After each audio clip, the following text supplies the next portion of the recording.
रहीम dear students. आज मैं आपको बीपी चेक करने का तरीका समझाऊंगा और बहुत आसान तरीके से समझाऊंगा। प्लीज़ इस वीडियो को स्किप नहीं कीजिएगा और एंड तक इसको आप देखिएगा ताकि आपको बहुत अच्छा सा समझ में आए। ठीक है, तो प्रीवियस वीडियो में मैंने आपको बीपी अपरेटस के पार्ट्स बताए थे। ठीक है, उसमें हमने देखा था जो पहला पार्ट था उसका कफ हम उसे कहते हैं। ठीक है, और इस कफ में एक ब्लैडर होता है। ठीक है, ये ब्लैडर होता है रबर का, असल में ये जो है इन्फ्लेट होता है। ठीक है, तो इसको ये है कि हमें बांधने का तरीका क्या होता है। उसके लिए हमें जो बाजू है हमारे क्लाइंट का, ठीक है, अगर आस्तीन है तो आस्तीन ऊपर करा लेनी चाहिए। ठीक है, और उसके बाद हमें जो है ये कफ इस तरह से अप्लाई करना है कि ये दोनों ट्यूबिंग जो है ये सामने आ जाए इस तरह से। ठीक है, और ये तकरीबन 2 to 3 फिंगर्स जो है अबोव होना चाहिए। ऐसा नहीं हो कि ये आप इस तरह से रख दें। अगर इस तरीके से आप ये बांधेंगे तो ये गलत होगा। ठीक है, आपको क्या करना है, 2 फिंगर्स और 3 फिंगर्स और we can say that 1 inch जो है अबोव दिस क्यूबिटल फोसा। ये जो हमारा जो कोनी का ये सामने वाला जो पार्ट होता है, एंटीरियर पार्ट होता है, इसे हम क्यूबिटल फोसा कहते हैं। इस क्यूबिटल फोसा से जो है तकरीबन 1 इंच अबोव हमें बांधना है कप। ठीक है, इस तरीके से हम इसको कप को जो है बांधते हैं। और इस बांधने से पहले हमें ये देख लेना है कि हमारा जो गेज है वो 0 पर है। ठीक है, यानी इसमें से एयर निकली हुई है। ठीक, तो इस पर आप गौर कर लें कि ये 0 पर है। ठीक है, इसमें कोई एरर नहीं है। अब ये कप हम बांध चुके हैं, ये कप बांध रहे हैं हम। ठीक है, इसको इस तरह से बांधते हैं कि ये जो स्टिकिंग एरिया है ये इससे चिपक जाता है और अब ये खुलेगा नहीं। अच्छा, इतना टाइट भी ना हो कि हमारी फिंगर ना जा सके। ठीक है, और इतना लूज भी ना हो कि ये बार बार नीचे आ रहा हो। तो इस चीज़ का आपको ख्याल रखना है कि आपको इतना टाइट करना है कि आपकी फिंगर जो है एक फिंगर इसमें चली जाए। ठीक है, बहुत ज़्यादा टू टाइट भी नहीं करना है आपको और इतना लूज भी नहीं करना है कि ये नीचे आ रहा हो।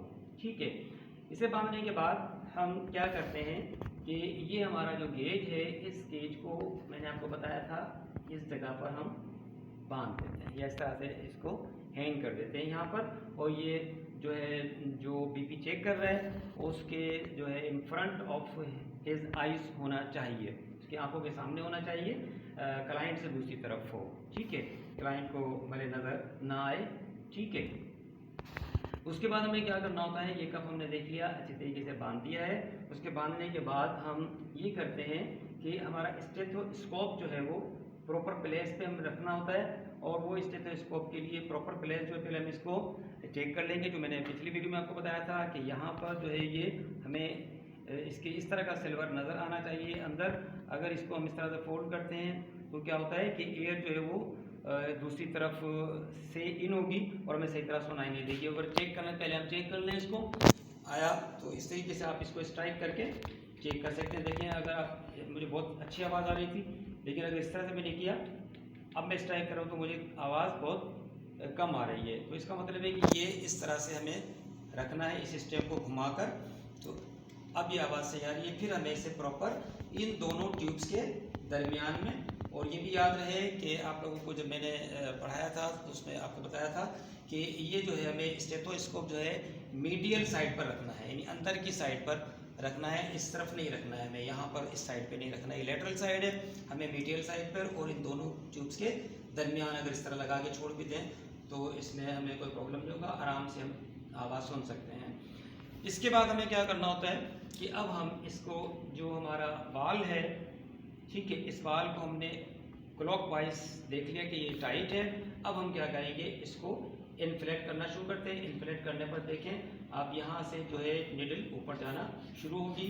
इसे आप ले जाएं तकरीबन 180 तक ले जाएं, और ज़्यादातर 180 तक हम इसको ले जाते हैं आमतौर पर।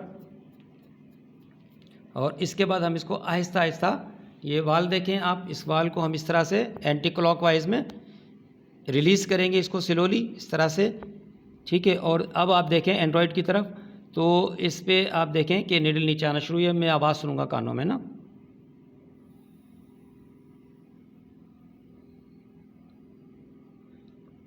तो यहाँ पर आपने निडल की वाइब्रेशन भी देखी होगी। इनकी जो वाइब्रेशन आ रही थी ये यहाँ पर 120 पर आना शुरू हो गई थी।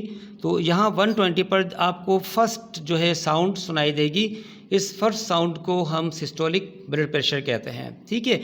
फिर हम इसको रिलीज़ करते जाते हैं और जहाँ पर साउंड आना हमें बंद हो, ठीक है, तो 80 पर साउंड आना बंद हुई तो इसे हम डायस्टोलिक बीपी कहते हैं। और फिर उसका हम बाद अगर हमें थोड़ा सा शक हो तो हम दोबारा इसको रिपीट कर सकते हैं, दोबारा इन्फ्लेट कर सकते हैं, दोबारा इन्फ्लेट करके वापस 180 तक ले जा सकते हैं। और फिर इसको हम दोबारा से, अगर आपको सही सुनाई नहीं दिया तो दोबारा से आप चेक कर लें, ठीक है।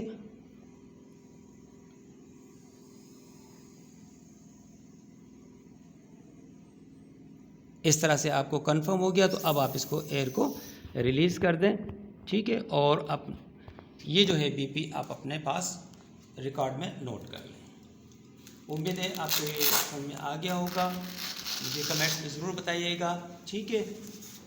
Thank you.